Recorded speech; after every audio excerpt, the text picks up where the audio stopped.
Сомалија се најде на дното на листата меѓу најкорумпираните земји. Вчера собранието во главниот град Могадишу гласаше да разреши владата по политичката битка околу наводите за фаворитизам и клановска наклонетост.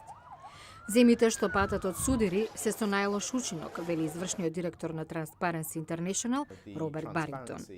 Сирија, каде долго време бесне граѓанска војна, падна и сега е 10-та од дното. Ирак, каде деновиве има наплив на насилство, исто така е меѓу последните 10 земји, како и Авганистан. Украина е на 144-то место, една од најлошо рангираните во регионот, во кој спаѓаат Русија и повеќето земји од поранешниот Советски сојуз.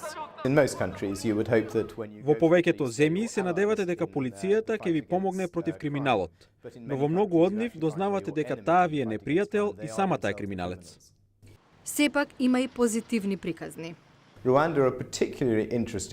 Руанда е особено интересна, бидејќи години наназад беше со мощен лош резултат, но организираниот владин напор против корупцијата даде резултат. Најдобри на листата се Нов Зеланд и Данска. Сад се наоѓаат на 19-тото место.